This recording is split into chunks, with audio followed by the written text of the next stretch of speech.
Bandeko ba bolingo kaka nde na yebisa bino na ebandeli ya émission na bino mbote.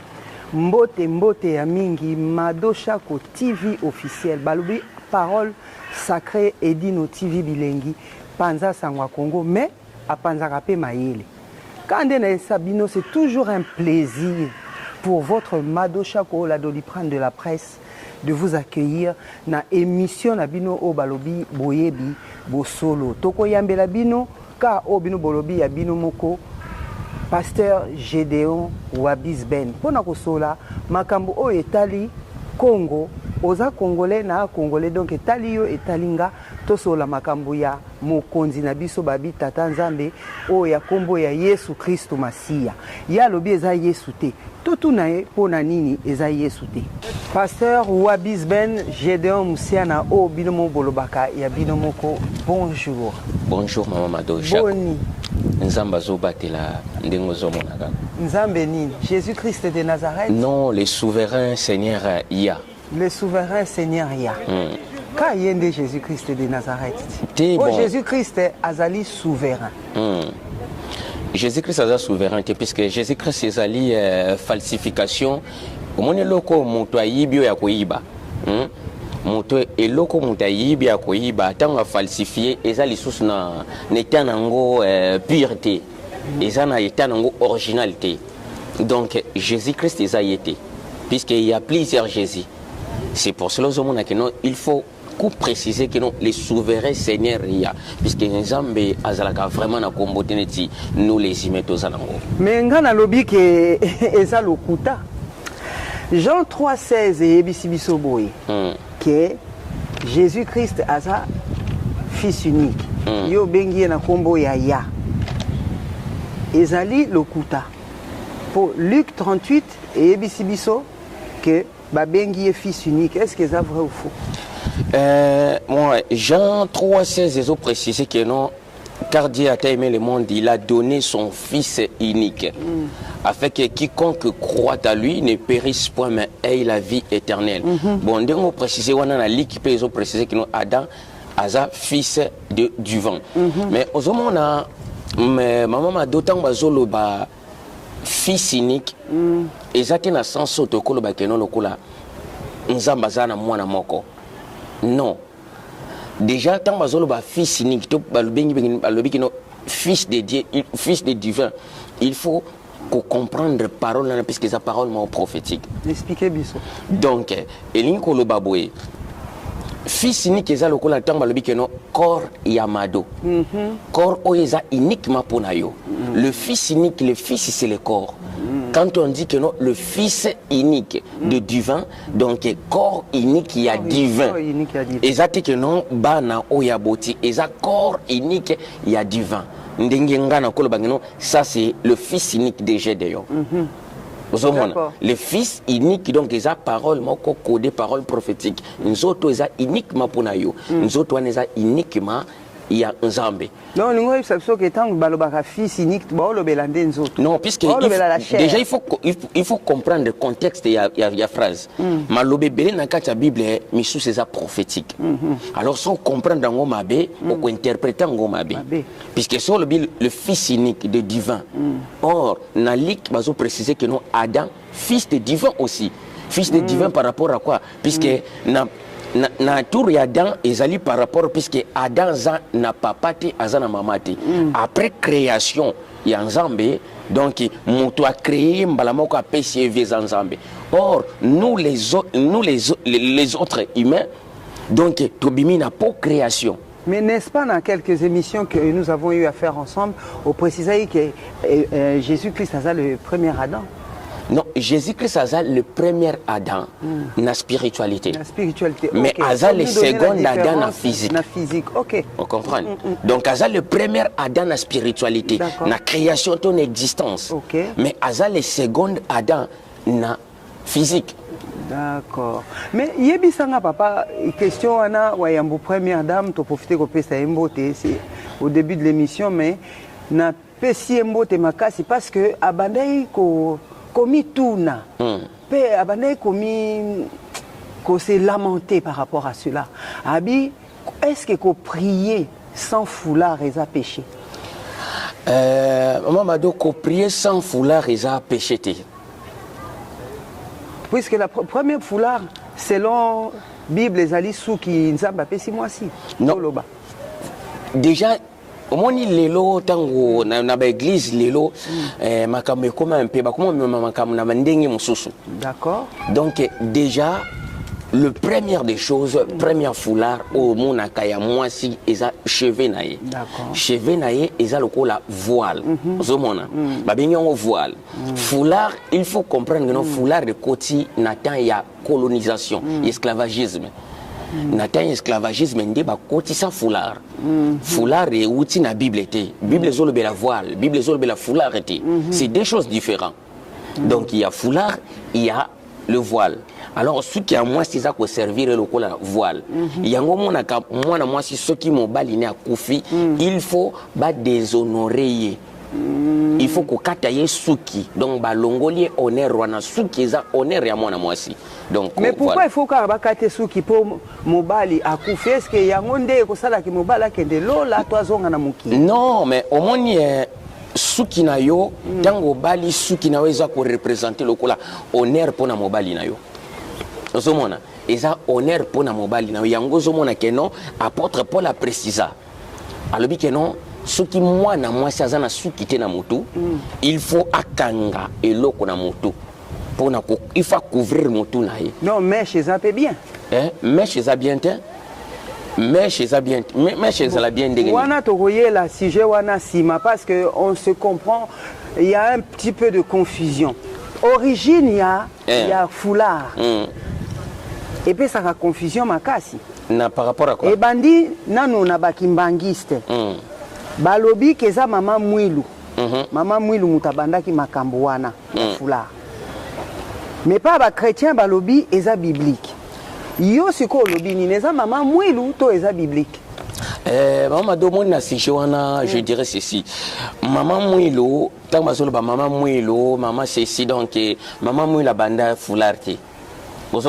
Maman moi le thème mutabana makamba foulard. Et puis déjà quand on parle de l'église kimbangiste, un Congolais ne peut pas être chrétien, un Congolais ne peut pas être kimbangiste. Mais on sait que le foulard na ba kimbangiste c'est quelque chose par rapport à biso ba chrétien, bato pena ba landele la ka to pesi ba ngombote bande kuna so ba kimbangiste, to pesi ba ngombote belé bato pena o mona rata o taliwa na TV à toquer l'église na bango pena bazala foulard à la tête mais c'est normal, il faut comprendre des choses. Mamado, c'est normal, il faut pas un foulard. Pourquoi? Puisque structure wano mona kawana église kimbangiste ezali église oyo ezali lokola keno catholique masqué. Église catholique masquée. Église wana tongami par rapport à corps. Puisque ça église de Simon, église de Jésus-Christ par son envoyé Simon Kimbangu. Église de Jésus-Christ au Congo par son envoyé Simon Kimbangu. Donc ils ont basé toujours dans le christianisme. Donc c'est comme si une branche à christianisme va fonder le Komoko. Kimbangu atika église. Tu vois, déjà, les missionnaires bangonde batu baboma Kimbangu. Alors ndenge Kimbangu skoyo bu atiki vision bo eza attaché na catholique. Bon, tozongi na question tolobi eza mama mwilu to biblique. Eza mama mwilu te. Makama foulard eza mama mwilu te, eza pe biblique te. Foulard et outil na ndenge na préciser foulard et outil na colonisation. Au moins na temps ya colonisation alors tant ba noir baza déporté na Amérique kuna alors ba noir nyos tout mindele bandeke ko imposer bango kenon il faut ko bomba ba cheveux crépis na binwana zomona alors na temps wana ezalaki nini na temps wana eza ba mindele bandeke kolata o ezali ba chapeau mo boy ya rondre boy bazobenga ngo couvre chef bango ba benga couvre chef eza chapeau mo boy ya rondre église ya mama ya église mibali nde baolata bo te basi pe bande kolata ba chapeau ya rondre boy ezui moi singa mo elati bo voilà mais sikoyo basi o baza ko travailler comme esclave il faut peut s'attacher foulard na yo na motu. Zomona. Donc alors, bah yebela qui bah afro-américain par rapport à foulard. Foulard est la soumission. Alors, et que ça arrive maintenant, natamoko boye ba afro-américain comme si foulard la mode. Alignoti kango les sociétés donc et loko bo imposa ki biso to jango to commission la mode na biso quoi. Donc identité na biso. Zomona ba komi ko kangango ya ba forme belé. Or les acquis il faut que kangaka ko bombi suki na yo mais bango ba komo kangango na liboso asali boule bazo salango ba modèle belé. Mais c'est selon quand même voilà tous en 2022 voilà mais or bible zolo bela foulard te bible zolo bela voile donc ça n'a rien à voir. D'accord, ok. Donc quand début no boyebi boyoki alobi ça n'a rien à voir ko prier hein wayambo première dame balobi ombaka s cosmétique ko prier sans foulard ezanango péché te. En ce qui concerne Bamèche tokoya tokolobela ngo eza complètement un autre sujet papa. Le belanga nous Adam et Ève hein, sont créés par le divin. Oui. Alors il y a autrement dit Jésus-Christ de Nazareth. Oui. Kobota na mwana mwasi. Alors ceux qui ont adoré le fils de Dieu, monite qu'il faut adorer Adam. Bon Mamado Adam divin créé mbanamoko a péché vie. Mais les souverains seigneurs ya baboti kobota na mwasi mais il faut déjà comprendre pourquoi. Puisque c'est tout un mystère. Pourquoi ça? Puisque Babotier na mwasi par rapport à quoi? Babotier na mwasi puisque il y a des mystères prophétiques où il faut kokisama. D'accord. Genèse chapitre 3 verset 15 ils ont précisé que non. Alors je mettrai inimitié entre l'homme et la femme, entre les serpents et Ève. Tu vois? Or les serpents bandé kolobela, ils ont serpent et animalité. Les serpents précisément c'est Adam. Adam yewana a codé comme serpent par rapport il y a sagesse. Zomona yé mutazala qui on a pas transmettre lumière yango babenge Lucifer donc à transmettre lumière, à transmettre connaissance ya bonzambe. Mais maintenant après tout ce qui s'était passé, donc l'enseignement est na YouTube, ou peut-être à tomber pour la première fois, à Kende, na l'enseignement qui sur les origines, pour na répéter ma cambouté. D'accord. Mais maintenant, comment on a. Zamba précisé que non, je mettrai inimitié entre l'homme, Adam, et la femme. Postérité, il y a l'homme, il y a serpent et kazeyo, mais postérité, il y a femme et bomayo. Donc des postérités séparées. Alors, la vie normale, la vie à l'élo, si nous voulons examiner le contexte, il y a problème, moi, ça, c'est la postérité. Genèse chapitre 3, Genèse chapitre 3, verset 15, moi si, azaka na postérité. Expliquez-nous, papa, na comprendre. Moi si, azana postérité. Moi si, azana ba, a coupé sa descendance. Descendance, ezaka toujours à mobile. Puisque mobile n'est mutazana sémence. Alors, il faut que le mystère, il y a Genèse chapitre 3, verset 15, kokisama. C'est pour cela que non, mais maintenant, Nzambe kake Nzambe ayebi que non pas naé tout est possible. Mais moi non bali pe sans moi si à côté ça peut prospérité moi on te que Nzambe sali moi égalité mon côté non yango il faut la makamo très bien. Tango zomona que non a précisé que non je mettrai la séparation. Tu vois entre l'homme et la femme. La postérité n'a eu l'homme, puisque l'homme avait déjà, donc l'homme a qui dans la postérité. Adam a qui déjà na postérité n'a eu.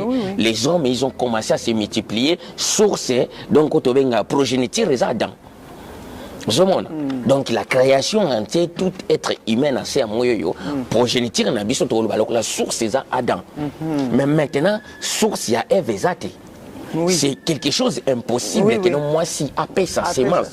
C'est sûr. Donc moi si doit descendre c'est athée. Alors mais maintenant, or na Genèse chapitre 15 et Genèse chapitre 3 verset 15, Nzamba tiki parole mo connaît sa parole codée, parole prophétique. Il faut écokisama. Mais maintenant, pour Kokisama, donc sans intervention, et Simbate. Alors, il faut que moi, si moko akoma, nazemi, sans sémence à l'homme. Raison pour laquelle va faire intervenir Maman Marie. Les raisons pour laquelle tant comment se poser la question, mais comment cela doit se passer. Yango Monina Esaïe chapitre 7 verset 14. Moi si moko in alobikino Esaïe loko moko egesalama egesalama ndenge nini une jeune fille vierge akokoma nazemi. Que moi si moko une jeune fille a tombé enceinte. Voilà. Enceinte wana ezala te na semence ya l'homme. Enceinte ya ko tomber ezala juste na puissance ya esprit sacré. Donc Saint-Esprit. Na puissance ya esprit sacré, pas Saint-Esprit. Saint-Esprit c'est l'esprit de mort. Mais papa, quand on stipule bien le Saint-Esprit de Dieu, on peut aussi parler du Saint-Esprit de Dieu. Il n'y a pas le Saint-Esprit de Dieu. Nzambe nazali ko na nguya nyonso. Non, bazana ba kombo nyonso. Nzambe azana ba kombo nyonso. Esprit sacré. Soko komo benga te yoka. Soko komo benga Nzambe bien Nzambe azana ba kombo nyonso tum supo benga Nzambe Madeleine. Te azali kolo na nguya nyonso. Mais c'est pour cela il faut faire la différence. Même la Bible dit ceci, Mamadou. Il y aura toujours la différence entre lumière et la ténèbre. Il y aura toujours différence entre le jour et la nuit. Mais maintenant, quand on parle de l'Esprit Saint, aujourd'hui, moi, on ne peut pas m'appeler, on ne peut pas dire que non, Gédéon tué Saint. Non, mais cet homme c'est malade. Mais on peut parler aussi des saints moutons tambola malade. Mais il faut déjà comprendre que signifient les noms saints. Yo lobi ke saint eza muto akufi o bana tambola na kibonzambe voilà. Kilinde pesi. Mais akoki pe kozala pe tangu nano sana bomo e ba pesi pesi ki sainteté. Et là on y a tout moment il faut la langue correcte ndenge zokendela. Ndenge za ba ko bengo Madeleine sainte. Donc Saint Madeleine ba ko bengo ta l'église catholique. Ba bengo la Sainte Madeleine. Non, intercousa viva non. Pour béification ou autrement dit que non béatitude ba pesa kaka moto déjà ça koufi. Azali soste na vie oyo. Nzamba zolo ba que non soyez pire. Soyez pire. Alors autrement dit quand on parle de quelque chose de pire, pire c'est sacré. Ndeto lo bagatobi 20 oyo isa sacré. Donc 20 oyo isa pire. Nzamba zolo batoza la pire. Alors la pireté de Bible zosenga. Pour ça tout le bito banolo ba pireté. Mais papa, est-ce qu'aujourd'hui quand bien même nous allons donner le nom de sainteté à une personne qui est décédée sous prétexte qu'il y a tambola qui na bonzambe, est-ce que vraiment atambola ki pena ndenge nzambe sengela kezaka kapo alandela ki mutu moko te aza pur yango na préciser non Mamadou sinon je pense que Dieu n'allait pas exprimer le pardon. Il faut pas confondre des choses. Oui. Apôtre Paul a dit que non nous courons vers la perfection. Oui. Tu sais na se amoy oyo donc tu atteindre na no bitité. Mais alors na se amoy toza lokola que non ba marathon. Voilà. Apôtre Paul a précisé très bien que nous courons vers la perfection. Je n'en dis pas, je suis puisque le but de divin Père, c'est que l'homme puisse atteindre donc la lignée de la perfection. Oui, mais ça ne fait pas véritablement de la personne saint. Non, il n'y a pas de saint sacré. Non, sacré, on parlera de Dieu. Selon... Non, l'homme aussi sacré, puisqu'il précise très bien dans le livre Lévitique. Alors, que non, sacralisez-vous pour devenir sacré. Voilà. Donc, Nzamba rose à la sacré, et l'homme pas à la sacré. Non, l'homme est Nzamba azali sacré des sacrés. Donc, sacré des sacrés, cela veut dire que non, à travers sacré, ils ont fournir ba sacré. Donc, Nzamba pas rose à la saint des saints. Nzamba za saint des saints. Nzamba sur le bi, Nzamba za saint des saints. Donc, Nzamba za mort ba mort. C'est ça la signification exacte. Après, selon Ndenge Yozo comprendre. Non, pas selon. Non. Bandeko bazotala. Na oyo ozo comprendre. Vous comprenez. Ngana comprendre, ngana guider mission pour bandeko na biso ba juger. Mamadou. Mon but de l'évangile c'est de ramener les choses na état correct. Tu vois, de restaurer juste la vérité. Si c'était AB, je dirais que non, c'était AB. Alors, quant à l'homme de croire ou de refuser, non, moi je reste dans position non saint. Mais alors, comment on va parler d'aujourd'hui dans les églises, papa, excusez-moi de vous couper la parole. Aujourd'hui, on va interpeller, on va appeler le Saint-Esprit et le Saint-Esprit va agir. Voilà. Alors, mais quel Saint-Esprit le Saint-Esprit, parlons du Saint-Esprit de Dieu selon le langage aujourd'hui des églises. Mais quand on fait appel au Saint-Esprit, quand les pasteurs font appel au Saint-Esprit, aujourd'hui, le Saint-Esprit agit de la part de Dieu. Maman Mado, je pèse mes mots. Oui. Tu sais, dans nos jours, voilà. Hein, la religion que vous voyez aujourd'hui, nous sommes basés à Nakati. Parlons de la sacrification. Pour papa, est-ce que l'élo na ba église en gros sacrification ezali lisusu na bakambu ya ba pasteur o bazo sala? Tu sais aujourd'hui vous des journalistes non moins d'intervenir pasteur est-ce que l'oko boy na bakambo ba pasteur photo tout na parce que papa moni il y a solo tozo sala ba émission il y a solo ba émission pe ezo talema mutu na muntu azozonga pa na biso pona ko loba oya koki ko loba mo na pe mutu ayi alobi apesi pe mayele na oza pe moi convaincu. Moi je suis au milieu du village non poser ba question nazo poser par rapport à on a recevoir pe na mais écoutez voilà. Écoutez maintenant na lo baboué et mais maintenant quand on parle de la sanctification dans nos jours aujourd'hui la sanctification na katia l'église c'est des serres ba serre ndé ba détruire pendant la sanctification. Tu sais ça? Est-ce que vous êtes sûr? Mais bien sûr. Quand on parle de la sanctification, on est tombé exact. Non, ma cambo n'a pas précisé. La sanctification est allée le col la sacralisation. Alors, quand la Bible est précisée dans le livre à Lévitique, sacralisez-vous pour devenir des sacrés dans ce monde. Mais maintenant, dans nos jours, si un homme, il faut la sacraliser pour atteindre le caractère sacré, c'est très difficile. Ah bah oui, c'est pour ça que c'est très difficile na basi. Non, c'est très difficile na basi par rapport à quoi? Na bino ba na basi. Par rapport à quoi? Puisque c'est vous les femmes qui binonde batu bokoma lokwa ko corriger nzambe. Ah, papa expliquer na nubiso. Mais bien sûr. Aujourd'hui, maman Mado, si la parole de divin est bafouée, c'est bafoué par rapport à la femme. Papa, expliquez dans entre Nzamba Sali, l'homme et la femme. Mais entre l'homme et la femme, ils ont mon côté à corriger Kanzambe neti mwasi. Oye bien go. Papa yebisa na biso mama bozwa kiti bozwa pena kiti pour makambriye ndongo. Mado Chako TV officiel ka ndebino moko boyebisi papa Wabis Ben Oyabino alobi biso la personne de la femme né to BBC église. Bien sûr, il y a on a précisé la vie maman ado na vie à lelo. Au monité que non lelo ezalaka que non ba pasteur ba sali boy. Lelo tango na question no tuninga wana que non sanctification est-ce que na église lelo sanctification ezali ba pasteur na makambo ba pasteur ba zo sala yango moni na préciser. Sanctification au Lukango n'est pas pasteur.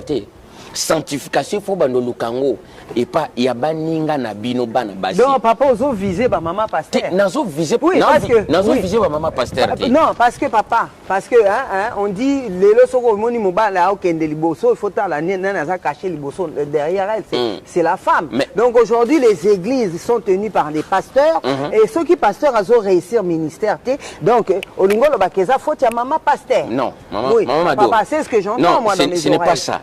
On parle de la sanctification. Oui. Alors la sanctification, il y a un moment à préciser que la question na yo ya sanctification, il faut faire très attention puisque la sanctification vient de la pureté. Voilà. Oui, alors quand on parle de la pureté, parce que vous parlez de la sacralisation. Oui, voilà.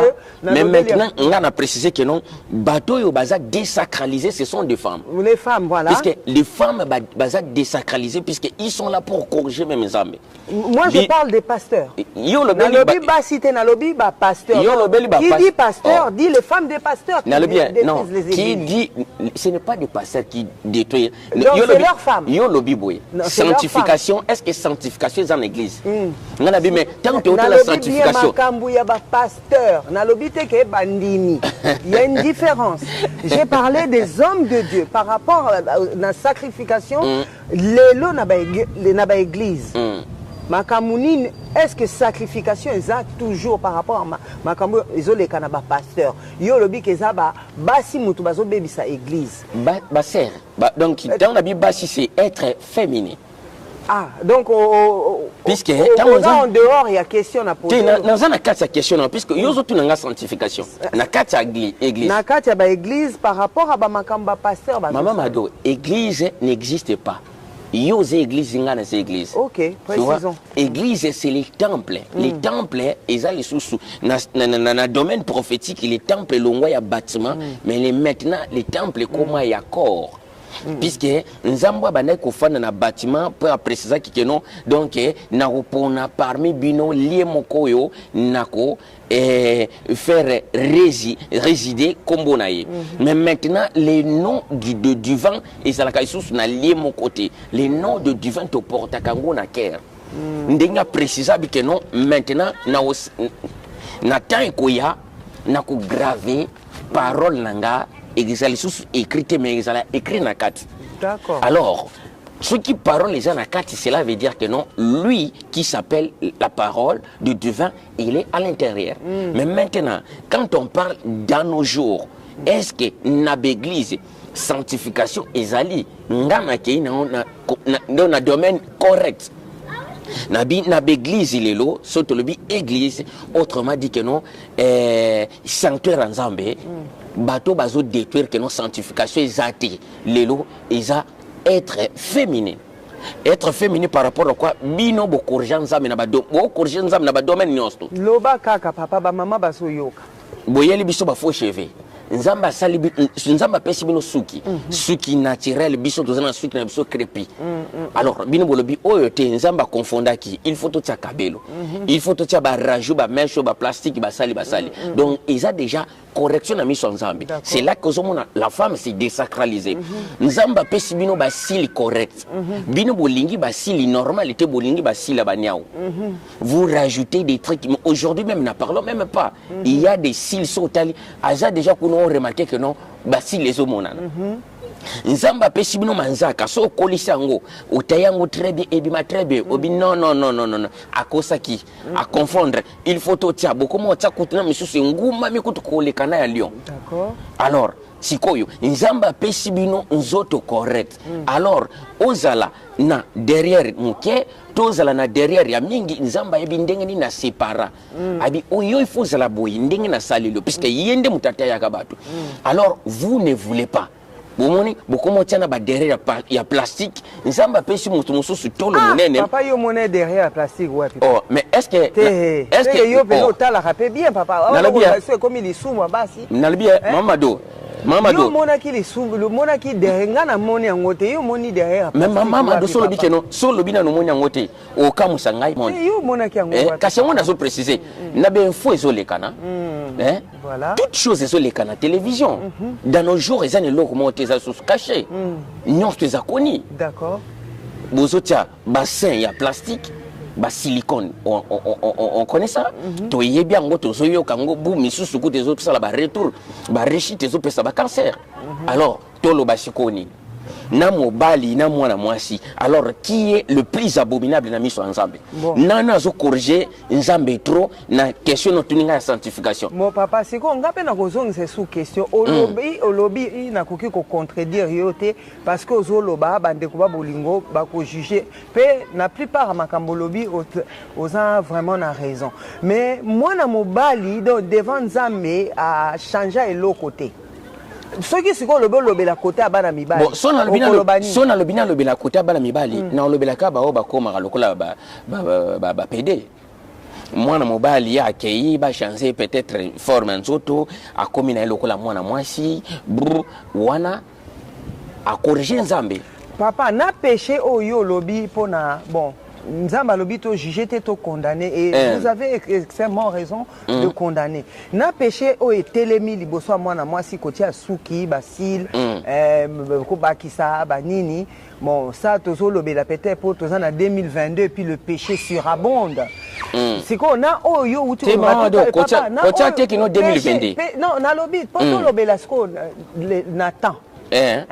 Pour Nzamba lobito landela mwana Nzamba landela non yoka papa yoka nanu na oyo lobi nanga au début il y a émission au lobby bien que sans moi na mobali mokile ko salema te parce que moi na mobali mutaza na semence ya kopesa c'est que tango moi na mobali azo koma na yeneti sko mwana mwasi na mwana mwasi na mwana mobali c'est qui devant Dieu o azapenda na kati ya abomination. Mais bango mi balé. Mais en tant que tel, en tant que yo peut-être ngo vandi boye papa. Oui. Na mwana mobali péché oyo buti ko cité ya biso ba mama. To boye yango te Nzamba limbisa biso. Te, il faut changer. Toko changer mais oya bana mibali sikoyo. Oya bana mibali. Kasi nani yango pena devant Nzambe pena o pena a pesa kanza kana. Na le bien, Amado. So le bito le bela. Soki mwana mobala kamati abando sala ndenge wana mokila Nzambe ko tonda ndenge ni. Papa tu ko pointiller sur la femme. Na pointiller sur la femme. Pointiller on l'accepte na musape pena mwana mwasi. Wana seki okomo ke na immoralité. Te non ke na immoralité te papa. Po ndenge olobele libana basi. Olobele libana pe. Te sali pas cité non, et sali pas cité. Et sali pas cité mais mwana mobali siko moni ke yo komo kote la mwana mobali. Na kote te na lebi place ngolo bana ngape so lebi ke no bana mibali ba komo komisa ba. Les femmes qui se fait passer par les hommes, lesbiennes, on va dire quoi?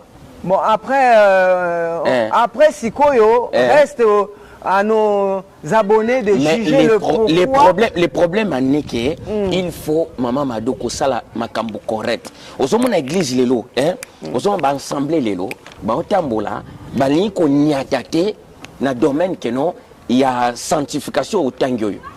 Pasteur a dit que nous sommes niatia ou abatu ba okim église. Alors mais ngas côté on a ya kanaye ko porter lumière so comme une question tuninga boy. Non, pas porter lumière aux deux sexes. Oui, mais bien sûr, il y a on a précisé. Na le biboye. Mamado. Ce que tu le bito le belake non na abomination.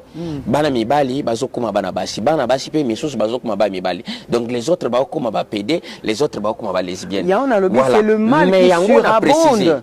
C'est le mal qui surabonde, c'est Satan qui est à l'œuvre. Mais alors ce qui yo lobi ke non de nazaboye na sambelaka. Bit ya kosambela na wezani. Nous courons vers la perfection. Donc bit c'est ça que nous doit atteindre perfection. Alors na domaine ya perfection, Bible solo banabiso que non, Lévitique ils ont précisé très bien. Sacralisez-vous. Donc au cours ya chemin na bino ya parcours na bino et le koyo eza le kola devoir na biso c'est la sacralisation. Puisque en sacralisant, il y a un qui permettre na moto atteindre caractère sacré. Mais alors, sur le bique non, en 2022, donc nous sommes dans le 2022. Mais il y a un boyambi ya bandeko. Il y a précisé pour maman Mado. Mutunyo sakanisaka neti yote papa. Non, te. Mutunyo sazo kanisa neti yote pe mutunyo sazo obligé pe ya ko makamune. Il y a un précisé. Mutunyo sto azate ko kanisa neti ngai. Bon papa yo zo corriger taneti likambo ya Saint-Esprit. Lelo ba pasteur ti ya lelo. Bazo sambela kaka Saint-Esprit. Bazo laksa batu kaka Saint-Esprit. Mais puisque ils sont des ignorants. Mais yo mutolobi. Kasi ya wana précisé. Yo mutolobi sko ke bazo ignorant. Bango ba lobi ni. Quand on dit un ignorant, comment le cas moutakwiti, c'est un exemple. Comment le moutakwiti a tombé dans cette ignorance. Pourquoi? Puisque l'alcool envahit conscience naïe. Mais maintenant, il est capable de soubawa, donc il va le locomotive. Tu vois? Puisque pour nous, il y a un qui nous a makambo en état normal. Mais ce que l'ongolier voit loin, natongo bisebine osubaka non. Abandi kobanga. Pour essayer mbalamoko nzoto malili. Donc d'après toi papa, d'après vous émission o ekufungola pe ba pasteur. Mais bien sûr. Na précisa maman Mado. En tout cas ba papa nanga ba pasteur na kati binoté, na kati oté pasteur Gideon. Ba papa nanga ba pasteur émission na bino yango yo. Boyebi bo solo. Bo luka vraiment bo contacter maman Mado Chako na bino. Boya to mekano ko solo la makambo po mingi bazo ndima makambo pasteur Gédéon azoloba mingi pe baza ko contredire. Donc tozo yebate sur quel pied vraiment danser. Donc boya pena donc so boko se confronter to sala ta table ronde ka ndena lobaka et ko sala bien na parole sacrée balobi edi no TV bilengi to profiter ko pesa embo te sikasa oya panzaka mayele Mado Shako TV officiel. Hein donc papa to continuer loba na notre. Ya on a précisé wana nabi Mamado omoni évangile topé enseignement na portaka. Mamado makambo na teyaka surtout zalaki peut-être na kati ya bâtiment moko quelconque balobi babiloko ne wana ateyaka onka na kati église na ye.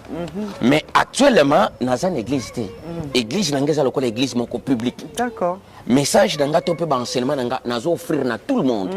Donc montaza libre ya koyoka et puis aza libre ya ko porter peut-être jugement zomona na ndengi na ye. Mais c'est que je sais que non on a zoloba yango ne paye sa vie. Vraiment. Zomona on a zoloba yango ne ko paye sa vie. En plus on a zoloba l'homme a la capacité na itan ya lelo oyo. Malgré Bible zoloba la mission que non ne vous conformez pas au siècle présent. Mais le siècle présent aussi nous permet à vérifier d'autres choses. Vraiment. Zomona. Prophétie, Bible sont précisé très bien. Examiner toute prophétie. Siko, tout à l'heure, papa, yo pointillé sur la personne de la femme. Ngapé n'a pointillé sur la personne de l'homme. Mais dans 1 Thessaloniciens 4, 7, Nzamba Azoïb Sabiso, 1 Thessaloniciens 4, 7, et Lobi. Car Dieu ne nous a pas appelés à l'impureté. A précisé qui c'est que c'était. Donc, 1 Thessaloniciens combien? 1 Thessaloniciens 4, 7. Car Dieu ne nous a pas appelés à l'impureté, mais à la sanctification. Merci. Il n'a pas... Oui, non, je suis tout à fait d'accord. Je suis tout à fait d'accord aussi quelque part à Namakambozo. Je pense que ça peut d'accord. D'accord. Mais côté Oyo, et sali-moi bien ça côté préciser que c'est la personne de la femme qui détruit l'église. Et Awanzambe na 1 Thessaloniciens, ça qui sait que c'était à lobby bien que pour tout le monde, il ne nous a pas appelé à être impurs. Loba papa, pour n'a continuer question mais na loba na lobi boya. Vous savez, vous les femmes, vous n'allez jamais content. C'est peut-être notre nature. Oui. Vous les femmes, vous n'allez jamais content. Même dans le foyer, même dans libanda, même dans la présence sans âme. Papa, kananu, oyebi ke soko bandi na makamba ba foyer, to ya changer sujet. Kasi yango na sisa, na sisa. Na bi bozala jamais content. Soko lingi makamba ba foyer to simba ngo mukolo mususu. Mukolo mususu on eza sujet. Yango na préciser. Nzambe tango apesi yo suki.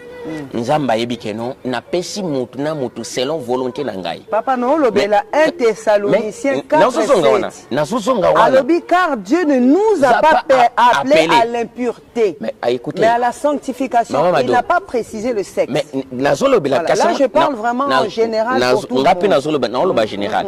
Tikana s'exprimer. Oui oui. Na préciser boye. Nabi nzamba bengi biso n'impureté ma bengi biso na sanctification. Alors mais quand on prend l'impureté au contraire nango ezali pureté. Nzamba bengi biso n'impureté mais bengi biso na pureté. Tout à fait. Pour atteindre pureté, il faut passer la sacralisation. Batiango sanctification. C'est la sacralisation. Mais maintenant qu'est-ce qui se passe? Yango moni na précisé. Na domaine ya course ndenge toza ko kimambango. Tozo kimambango ensemble. Mais maintenant tant to kimambango zo mona bi bana basi ba souffler trop hein. Mais puisqu'ils sont des femmes, bazo souffler trop na nzela po nzela chemeza mulai. Mais yango zo mona tant tozo nazo préciser makambo na bi la femme, la personnalité de la femme azala jamais content. Même les bossons mobali, même les bossons nzamazaka contacté. Ba pesi bino nzoto balbi o il faut nzoto mike. okuna zanzoto minene oyo azabe donc à partager ndenge a partager ka ba donc mais papa science peso jouer na kati te papa ozolo bela science peso ko zabe munene o cholestérol te na lobi boye mama do na lobi boye na silisa apesi oyo nzoto mike apesi oyo nzoto minene apesi oyo boye apesi oyo boye mais maintenant tant to koma na domaine ya ba chirurgie esthétique et comme le kula keno na domaine moko maintenant keno nzamba confondaki ngapo na ngai falaka sala ngabo ya sala boye abosana ko tsanga iboye ngabosana ko tsanga tango mais ça c'est la faute de qui papa ça c'est la faute c'est aussi la faute de l'homme non c'est la folie de l'homme non c'est la faute de l'homme non c'est parce que quand tu te retrouves devant un homme qui veut pas par exemple au sala boye et on alinga comme iso boye aujourd'hui la femme essaie de changer un peu pour plaire à l'homme ce que tu fais maintenant là c'est grave. Donc là, vous prenez vos charges pour déposer sur les hommes. Oui, c'est la faute. Mais bien sûr. Tout à fait. Dans le bien tout qui est malembe. Mamadou, au moins de Zaboué. Nga sona bi kino bu d'accord ba to mobile moka ya le bi kino na linga na balamado. Ndengi ozali. Mafuta ezali ba mafuta moko simple bongisa ka pe bongisi mutu même suki ba suki na bino crepi wana. Moi si soit ebika ka bu ko soigner suki na crepi. Bakangi to balabala ndenge bakoko na biso ba na ko kanga kala na ba mama na biso donc on a keno beauté africaine bima mais aujourd'hui tu comprends kati le cheveu crépi et zamabé il faut aussi la biso ba cheveux lisse mais papa il y a aussi le temps qui joue na hiver au tambola na basuki te bakanyo et bon soko beli mama mado na hiver au tambola na ba cheveux te bakangi ko kanga bonne zat donc ce que kabelo na ndem te boma malili ah oui ça joue un rôle donc c'est que nzamba confonda qui te papa nzamba ya temps oyo pe nzamba ya temps puisque il est le maître des circonstances et des temps alors maître des temps et des circonstances mais maintenant na temps oyo nde bino il faut lo akino na temps oyo toza ko commettre les abominations liboso nzambe mingi. Par rapport à quoi? Nata oyo précisément les temps le plus terrible depuis existence c'est moi qui les a là. Donc l'homme s'est levé pour maintenant commencer à corriger le divin. Encore nanga kuto sala ki berer. Il fallait que tanga bazongle awawa pour on a kata ka fufubwe. Moi ça comme kata la fufubwe. Autour mais qu'est-ce qui se passe? Aza contenté. Mais elle n'est pas contente. Nanini nous en Europe au lia fufu na mabo. Et azokata tozo mona na mona on a moi moi subati fufu il faut que kosima on le kwa sima nibi. Pourquoi? Pour azobanga manzaka ne ba fufu ko tra manzaka. Moi si aza efféminé donc aza Landa même maintenant maman Mado depuis to botama. Moi ça on na fier za ndenge nzamba sala papa. Depuis to botama to yebi keno basil oyoyo. Eza mutna mutazaka misu bazango belé. Musu bana basite. Ti nazo beta c'est ozoti sanctification 1 Thessaloniciens 4:7 et car Dieu ne nous autant pour moi car Dieu ne nous a pas appelés à être impurs mais à l'impureté pardon mais azolo lobelaka bana basite mais yo kangami na bana basi papa bana basi basali onini na bien bana mibali bon tokena kina na kina domaine mibali na qu'est-ce qu'on a domaine mibali na bien moi na mobali omoni omoni mwana mobali basi saki ya bana basatebwe rote madoye yo mo ba déjà bi oyo yoko en fer ya cire pourquoi puisque a changé. Mais papa bino monde boy a changé de domaine a commis non Mamadou balobi condamné na yo mais ko juger balobi ne tozo juger balobi l'homme bible yango me préciser l'homme spirituel juge de tout. Pourquoi? Puisque ceux qui sont spirituels bangonde ba ko juger ba mokili ba o ba ko appartenir na nzambe te muta ko juger mokili mais ba wana nde ba spirituel ba pécha kate ba na péché bazane Mamado il y a ce qu'on appelle la correction et le jugement. Non,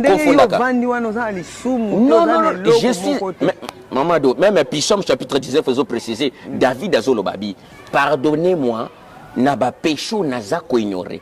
Il y a d'autres choses ngape na salaka ngamo na bikinote na sumu kakape Papa lelo nde tokomomona na kata ba église. Omona okene na église moko okimi. Yo bakoma bengo omo asa ndumba église ba église akimaka okute na église okute na église okute na église. Est-ce que lelo batwana lelo ba ko condamner bango ou bien parce que nde mutazui mayele? Bon, yango alongwe na église oyo alongwe na église oyo. Non, mais dans la Bible, n'abandonnez pas vos assemblées. Mais, la Bible te précise qu'il n'abandonnez pas vos assemblées. Autrement dit, maison mère. Oui, l'anda très bien. Papa, oui. L'anda n'a pas expliqué. Maison mère, donc, c'est quoi banda? N'abandonnez pas vos assemblées. Mais si assemblée au banda qui a liboso. N'abandonnez pas vos assemblées. Les sango bozo sangana, pour abandonner un gote qui ozonga na mokili. Voilà, c'est autre chose. L'anda n'a précisé.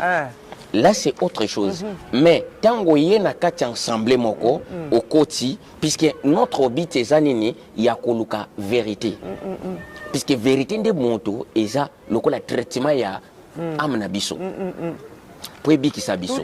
Mais maintenant, tant qu'on a continué à ensemble, la vérité, je suis libre de quitter pour chercher un autre endroit où il y a place vérité, zali, prêcher comme ça. D'accord. Mais place on a trouvé, place on a non, place on a moni que nos vérités zate, n'a quitté très bien. N'a quitté na luki place aux vérités zali. Puisque so oko que l'église mo bo kyokuta na l'église wana bakata kaka, tozo kata sata, tozo papa sata, banda babanda au papa sata. Mais il y a eu des églises de la sorte, c'est très bien. Banda babanda au papa sata. Donc il s'attend donc même à Tangombe bobando kata ba viande il faut ici la paix mamado mais papa kaka janvier beau papier et février beau papier mais papa on a église ni papa hein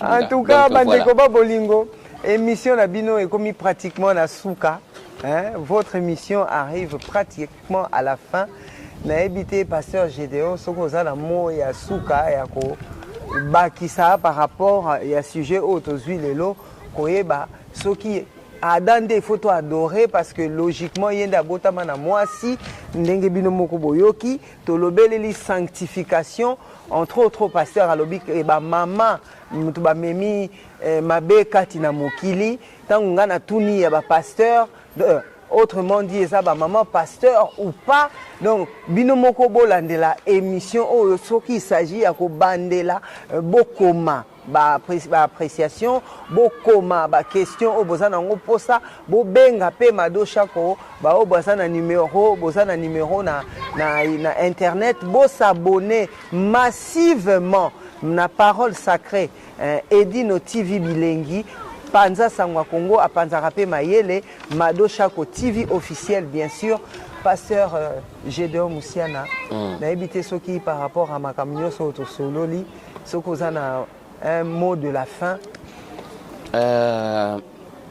Mot de la fin na pesi bande konyos tout karambote et donc émission ngwana o esengla ki toloba yango tolobi déjà. Peut-être na moi ba question oh yo na poser yo message ni pena fort oh yo linga ki penza batu bande ko ba comprendre ya message fort ezali que non dernière question il y a sanctification il y a sanctification on que non au préciser très bien dans Thessaloniciens na 1 Thessaloniciens préciser très bien 1 Thessaloniciens chapitre 4 le bi que non nzamba zo préciser que non abengi biso na impureté mais abengi biso que non na pureté pour les deux sexes. Oui, pour les deux sexes. Comme homme. Oh, quand on a précisé, on a précisé, bandeko ya basi, il faut faire très attention nata ou ya fin. D'accord. To komi nata moko que le diable a zo bimisabilo koyo oyo ezako pousser bana basi bazo benga sexy. Ozo mona te salinga sexy. Or être sexy yango ezo mema et que mema bana basi belé l'enfer. Voilà. Puisque mutuna kiki sexy nae a komi ko corriger nzambe au-delà. Zomona ba chirurgie esthétique ezo salama pourquoi puisque moni namona ka mado azabo ngape na ngina koma lokola mado chako. Namona kentela zaka na ngina koma lokola entel. Namona ka musicien américain on a donc à cause de quoi diable a facilité ma cambonios tout. Abika non lokola naza na pognon na ngai donc j'ai la capacité de payer. Na changé forme nanga. Or nzambo ya kelaki yo azoyi biso ke non abenga ki na impurité te. Ma bengi na pureté. Le pureté, donc cela veut dire que non, au conserver en état pur, sans autant que non, na corriger na partie moko quelconque quoi. Je dois fournir des efforts pour na maintenir état nanga pur. État moko correct, nzamba salanga boy. Nzamba salanga peut-être derrière nangeza normal. Il faut natika ngo normal ndengeza ali. Mais so comment ça ba silicone, lobby pour cancer, nambeta hôpital siko bu place ma kamunyo sto ba péché no sto zonga ka ba pasteur. Papa il faut les kanato bonde la nzambe. Ma wana nzambe allez. Mais papa, précisons qu'aujourd'hui, la chirurgie ne consiste pas seulement à le faire parce que nous le faisons par la beauté. Et ça n'a pas de problème, il y a ma maladie. Oza na muto aza obèse, non, obésité, ça maladie. Maman précisé boy. Et le colongo le banabi boy. Chirurgie esthétique. Il y a chirurgie médicale et chirurgie esthétique. Si on dit chirurgie esthétique, puisque montaye ko salango pour atia esthétique mo bena cornaye. C'est pour cela qu'on appelle ça chirurgie esthétique. Oui, mais même médical, papa, ils ont la chirurgie, papa. Mais chirurgie médicale au salon par rapport à la maladie. Papa, mutu musu sako, au moins ba émission au papa to salaka. Et quand même m'appelle mutu na perdition. Dans le sens où mutu musu ça penda na maladie, ça penda na problème, il faut aller kana chirurgie. Maman Mado, l'ana précisé. Bah aucun hôpital ba mono graisse belé na libum. Oui, il faut. Bah le bique non, il faut bah Balexayo na table pour passer les bombes bimisango. Voilà. Ça c'est la chirurgie normale. Voilà. Tu vois, passer les babimisi graisse, attention qui bané ko vi miso libom babimisi graisse bon libom comme nango plat. Ça c'est la chirurgie par rapport que non état na yo médecin muta jugé bongo. Voilà. Mais si un homme s'élève et nga vraiment bon non, il faut que les gens diminuer. Non. Même moi, si je papa, je n'ai pas sa chirurgie, mais tellement aboti, Amélie, si ma belle mingi, Azamuto tolo, ma belle kouei, mais c'est pas quoi conseiller pour akata ma belle. Waneza et au colobangote que comme il soume comme il chirurgie. Dans le bien. Nabi Mamadou. Voilà. Mamadou. Il y a un lobel qui tout à l'heure m'a cambié. Tant. Tous en 2022. Voilà. Et tous en 2022, et ça, les lots, mon quoi, ben, à qui maman, aux se reconnaître, Azali, moi, c'est à Boti Mingi, Azali n'a besoin d'anité, mais tellement ma belle est comme complexe pour naïe, mais même pour un couple naïe, à Katisi ma belle. Pour moi, ça c'est normal. Yo conseille qu'est-ce qu'on est? Ah oui, pour moi, j'ai trouvé ça normal. N'a pas qu'on jugeait côté Wanate, Azali a besoin à se sentir bien. Se réconcilier na éviter ça na bakisa bokoko pe donc ba plante so ba melaka et dimna ma belle. Oui, maintenant il faut connaître papa. Ah, c'est ça le problème. Maintenant il faut connaître donc on peut pas tout juger, bien sûr on va condamner. Voilà. Mado Chako TV officiel, votre chaîne d'information en temps réel et vrai. Merci pasteur Gédéon Wabis Ben Oyabiso. Naza ko invité ba pasteur Boya chaîne Oeza Bino même oza pasteur même oza pasteur te table ronde muto aleki muninga na mayele azate to aka ko pesa na ba idée pour vraiment quand to lobby mentalité surtout échanger pourquoi pas et même biso payer na lola Mado Chako toujours. Merci papa Nangandengo Yambi Pena pour y a émission lisusu pour to solo là. Merci pour na vision na yo. Vraiment batu mingi bazo sepela nango makasi nzambe apambola yo akende nango musika Mado Chako na bino toujours ka nde na lobaka Chako ya bino. Bye.